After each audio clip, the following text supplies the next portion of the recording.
It's 11:30 here in Accra. This is MX24 News broadcasting live from the Silicon Square here in East Legon. My name is Marie-France Fojo.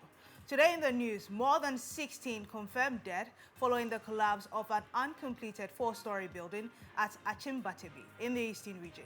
We will be speaking with NADMO and the regional minister. Now, Amnesty International says it can confirm the death of 12 persons following Tuesday's night shooting of unarmed protesters by Nigerian forces. Also in the news, Parliamentary Affairs Ministry calls for protection of well-performing MPs to check Parliament's high attrition rates. All these and more coming up shortly. Stay tuned.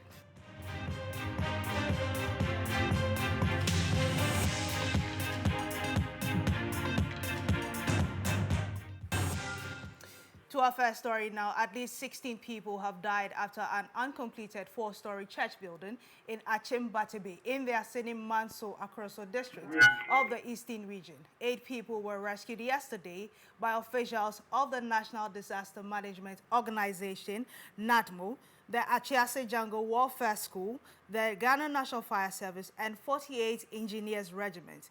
Currently, 6 out of the 8 have been treated and discharged. Here's a report filed by Eastern Regional Correspondent Kweku Apentin, read by Ajwa Tinkrama.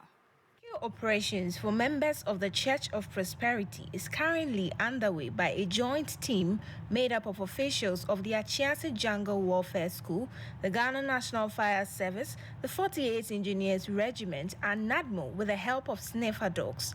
The building, which collapsed late Tuesday, has so far seen the death of 16 persons and 23 victims rescued.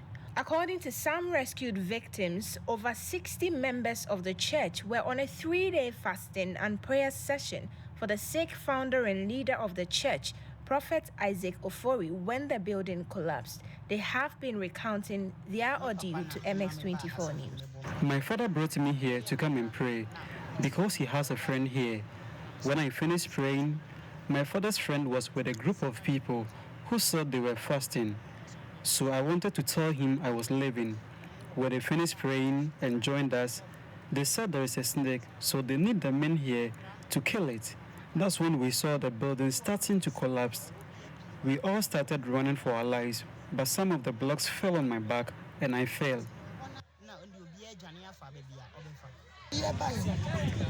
We were fasting, so we had to sleep.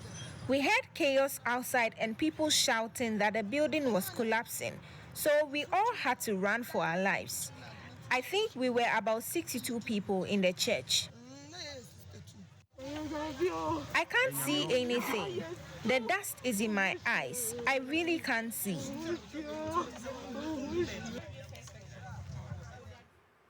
Let's still stay on this story because joining me now via Zoom is the Eastern Regional NADMO Operations Director, Alfred Oredu Ajiman. Mr. Ajiman, thank you for joining us on MX24. We do apologize, we don't have Mr. Ajiman on the phone now, but we have some updates on this story. 25 persons have so far been retrieved and 17 people are said to have lost their lives. We'll try and make a reconnection with the Eastern Regional NADMO Director subsequently. But let's move on to some other stories. Human rights-centered non-governmental agency Amnesty International says its correspondent in Nigeria has confirmed the death of 12 persons following Tuesday's night shooting. Protests against police brutality in the Nigerian capital, Lagos, have been ongoing across the country for nearly 2 weeks, with widespread claims of kidnapping, harassment, and extortion by a police unit known as the Special Anti-Robbery Squad, SAS. On Tuesday, the Nigerian army reportedly fired live rounds into a crowd of unarmed protesters, killing more than a dozen. Despite widespread reports of fatalities, the Lagos State Governor, Babajide Sanwo-Olu, said there were no casualties, but Amnesty International has contradictory information. Amnesty is rather unfortunate that the government of Nigeria will wait until now for us to hear from the president and for us to even hear from the ECOWAS chairman. This incident, for us at Amnesty, we started researching this since 2014. And if you may remember, in 2017, an uprising started. We gave evidence through many reports that we've given about extrajudicial killings, rape incidents, incidents of abuse and torture, but we didn't still get any reform from the government of Nigeria. And so that is a sad news for us. We think that rather it has come at a very late time, that about 12 people, I just received information from our international office that we can confirm that about 12 people were killed yesterday. So then that is a very unfortunate incident that has happened. Okay. Given the turn of events, would you say that people are trying to make the argument that a curfew was instituted and they went ahead to defy it? Is that enough reason for whatever happened with the forces to have happened? Or there was a better route they could have taken? Amnesty International never endorses defilement of government orders. But what we clearly want to state is that if government does not act on time, this is what happened. And we have seen it all across the world, where if governments do not act on time, citizens take action by themselves and make a movement, and there's a revolt. So we are saying that even if there was a revolt or a distraction or a disobedience of the order, there was no way anybody has the right in international law, even in the law of Nigeria, to shoot or to even do any kind of harm to any citizen in a protest. Okay, are we going to see any action taken by your outfit in regards to this incident happening in Nigeria? Yes, we are going to continue to release information, because what we are hearing, like what we just heard from the governor of Lagos, that there were no casualties, we are releasing today that there were deaths. That's outright denial. Exactly. Right? Yeah. So then we will continue releasing information, we will continue doing our investigation, and we will continue publishing information that we are gathering from the ground. Meanwhile, calls by the chair of the Economic Communities of West African States, ECOWAS, Nana Akufo-Addo, calling for calm in Nigeria, have been met with mixed reactions. While many believe his comments are belated, international relations analysts insist he couldn't have spoken at a better time. Dr. Vladimir Chidanso is one of such analysts. Not obliged to interfere. We call it interference in international relations, when something is happening in a sovereign state and just comment without having been apprised of the situation. And that what the president needed to do was what we call quiet diplomacy. He should call Buhari, and that one will not come into the public domain. He should now get his intelligence community to also discuss issues with the intelligence community of Nigeria, apprise him of the facts, and that's what before he comes out. And I'm very happy that he came out at the correct time. After he himself in his tweet is saying that he had spoken to President Buhari. Because when you utter something that goes to exacerbate the situation, you have really created more problem for that country. But Amnesty International insists President Akufo-Addo should have spoken up earlier. In its view, there's really no point speaking now after lives have been lost. Robert Akoto Amuafo is the country director for Amnesty International Ghana, and he spoke to MX24 News. Right aspect. I think that we don't wait for lives to be lost before we take action. And that is what is happening all over the world. When Black Lives Matter happened, there was a quick response. There was even a funeral in Ghana for George Floyd. Now, there are brothers close to us who are facing this issue, and already it is trooping into Ghana. So why do we say that we have to wait? And the president could have started, because this thing started being violent. It is 2 weeks. It is not a month. It is 2 weeks. So for saying that they are supposed to do, of course, nobody say, as a human rights organization in Amnesty, our tenet is research, investigation, facts. And therefore, we don't expect the president to make statements without investigations. But what we expect is that it is done quickly. Meanwhile, many have expressed worry over the rising tensions emanating from Nigeria and the social implications it may have for Ghana. The concern is that many Nigerians may be forced to seek asylum in Ghana if their issues are not well addressed back home. This may have some socio-economic implications for Ghana. We'll be bringing you updates on that story pretty shortly. Now, moving on, Chief Director at the Ministry of Parliamentary Affairs, Dr. Agridaku, has attributed the high attrition rate in Parliament on extreme moneycracy in politics. He's therefore proposing that the political parties should develop a system which protects well-performing members of Parliament from being contested in the primaries. Dr. Agridaku made this known to MX24 News. Is not sold on the Makwala market.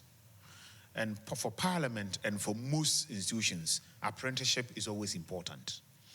And so if apprenticeship is important, then it means we need to have the spirit, the desire, the capacity, and sometimes the training to allow certain people to go through certain processes and build the capacity. But as I indicated, our Parliament has over 50% attrition rate, which is not good for institutional development. And so what it means is that if you have that high attrition rate, my problem is that the institution will suffer. So lawmaking will suffer, and all the other functions, oversight function, power of the pairs function, the issue of the fact that they have to approve international treaties or ratify treaties, the deliberative function will suffer. Even the debate, check the quality of debate in Parliament. Because of the high attrition rate, the others who come in there are also looking for ways by which they can survive, because we put a lot of emphasis on the constituency surgeries. In other words, what we call the social welfare functions they perform in their constituencies. If that happens, those who come to Parliament are looking for money to make sure they're able to fulfill those promises in their constituency, and therefore the institution becomes anemic. Meanwhile, former Denton MP Kojo Asare has reviewed how aspirants influence delegates with money during parliamentary primaries. The comments by Mr. Asare comes at a time where the cross-section of the populace have had cause to lament about the excessive monetization of Ghana's democracy. That perception has been backed by CDD report on the MPP primaries, which exposed how delegates were enticed with money and other lucrative items to vote for aspirants. Speaking on opposing views, Mr. Asare disclosed that he spent over 300,000 cedis on his 2008 campaign to be a member of parliament. But at that time, we didn't have this monocracy thing up to the level where we still give us a fair idea. Those days, no, I mean, we didn't, it was just transport we had to give to the people. We didn't, some people chose to come, you know, some of the delegates. So say something around, say what, 50,000 cedis, 100,000 cedis? How much? Well, I don't. This is 2008 we are talking about. I cannot remember everything that happened. The whole election cost me about 300,000. During now, joining me via phone is MP for Kumbungu, Ras Mubarak. Honorable, if you can hear me, thank you for making time to join us. My pleasure. Good morning. Good morning. So leaders for both sides are suggesting that the House gives leaders of the various parties to elect their own MPs as they see fit and not organize primaries. What's your comment on that? Well, I mean, there's some merit in the suggestion from the leadership of Parliament. Okay. What is actually happening is that the attrition rate in Parliament is very high. The nation, the state, spends a lot of money in building the capacity of members of Parliament. And if you're going to regurgitate them every 4 years, clearly that has a huge impact. One, on the quality of representation in Parliament, and then also on how much the nation is spending, you know, to build their capacity. Beyond the leadership making suggestions on who is doing well and who is not doing well in Parliament, I think all the parties who have an interest in sending candidates to Parliament have to sit down and look at the way of selecting candidates within their constituencies. Because if somebody were to come to Parliament with 40,000 votes or even 30,000 votes in his constituency, it just doesn't make sense that 600 people would place a verdict on that person. And if you have instances where the electoral colleges of the respective parties are smaller, what it means is that anybody with a bag of money can drive their way, you know, into Parliament. And that bodes ill for our democracy, because what's going to happen is that if you're not careful, you would have instances where drug barons would run our politics, where criminals will run our politics simply because our politics has been reduced to the highest bidder. And certainly that can be a good thing for Ghana. Okay, but that doesn't, with what you're saying, doesn't it defeat the entire concept of democracy, because it says everyone should be given a chance. So what's your response to that? Well, democracy is not all about elections. You know, consensus building is part of the democratic process. You know, selection is part of the democratic processes. You know, when you're caught between two evils, you need to choose the lesser evils. You need to choose the lesser evil. What would work best for Ghana? Is it the parties reducing their electoral colleges to fewer numbers that allows for people to bribe their way into parliament, or expanding where it becomes impossible to bribe one's way to parliament? Because don't forget, somebody spends 500,000 Ghana cedis to get into parliament. You don't expect that that person would sit in the chamber to do the business of legislation. And your parliamentary correspondent will tell you, when it comes to the actual work of lawmaking, the chamber is just almost about empty.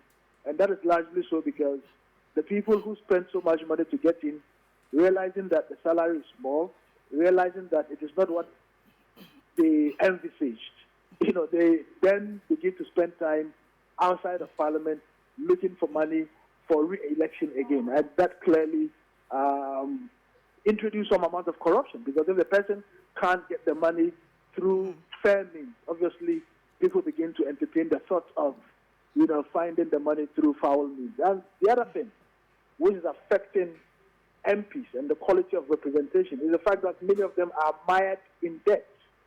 You know, they borrow so much sum, you know, but a huge number borrow so much to get into parliament. They borrow so much to keep their constituency. But I think on a larger scale, or going forward, we need to do a lot of public education to let the public understand the concept of representation, because an MP's work can't be reduced to how much he donates at funeral, you know, events, whether or not he's able to attend weddings and outdoorings and the rest of it. That clearly is putting immeasurable burden and pressure on members of parliament. Okay. And certainly the time is overdue for parties, to do something about it.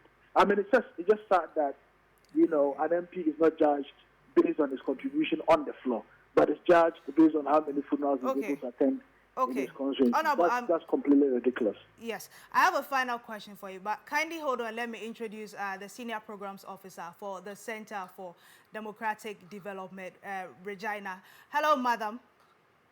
Hello. Thank you very much for joining us. Can you tell me what the loss of some key players in the House who will be leaving Parliament by the end of this year, what impact it would have on Parliament? Thank you for having me, and good afternoon to your listeners. I must say that the attrition rate in Parliament is a very serious issue, and it is really affecting the work of Parliament, and I mean the quality debate on policy issues that have serious implications for us as citizens and Ghana.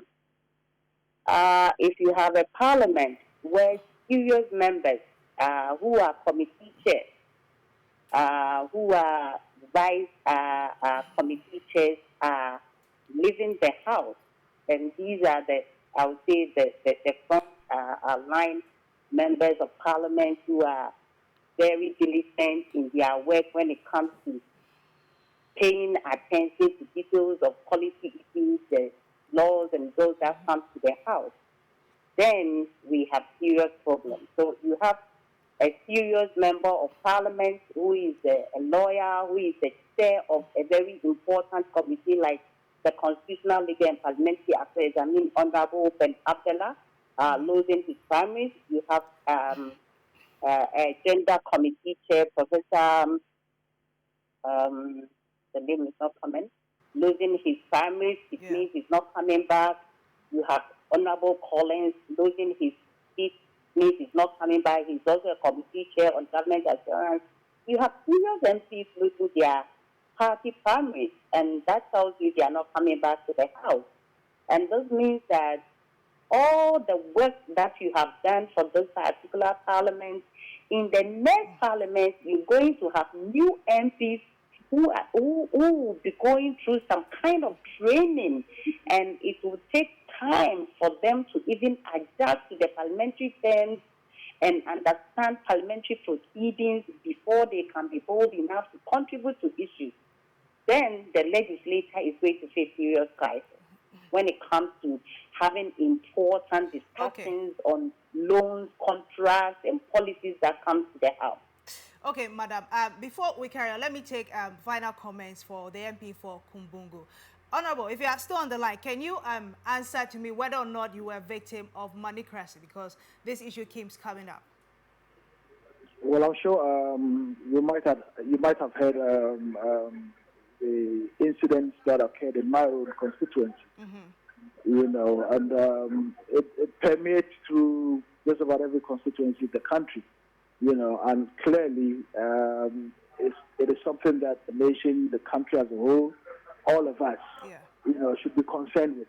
And the key thing also is to find out where is the money coming from. If people are raising this amount of money just to get to Parliament, somebody spending 1 million Ghana cedis, you can't.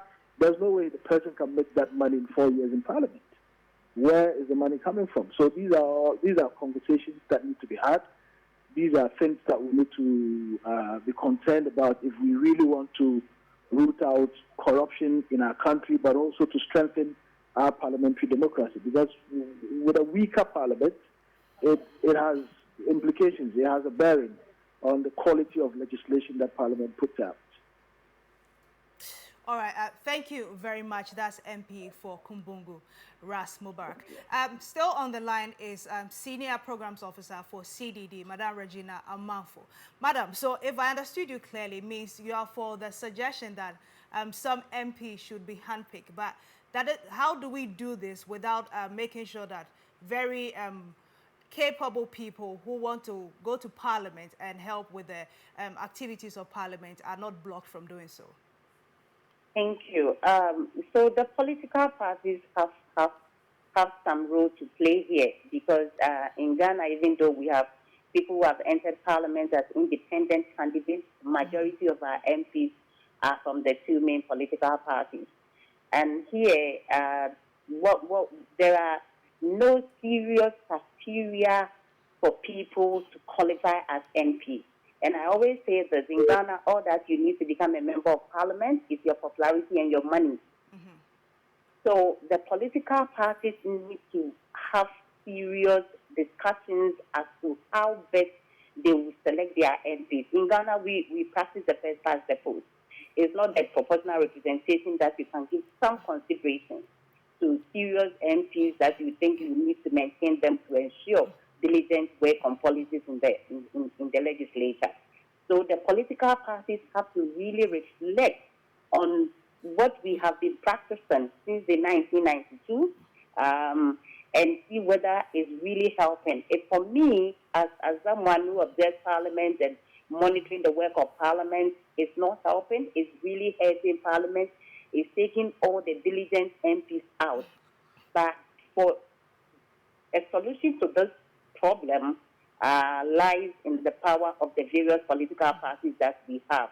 They need to sit and maybe review their constitution to see how they would get their members to contest for parliamentary seats in the various constituencies. All right. Thank you very much, Madam. That's Regina Amanfo, the Senior Programs Officer at the Center for Democratic Development. When we return from this break, we have more stories for you. Do stay.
You're welcome back. Let's go to the Eastern region and get some updates in regards to the collapse of a church building.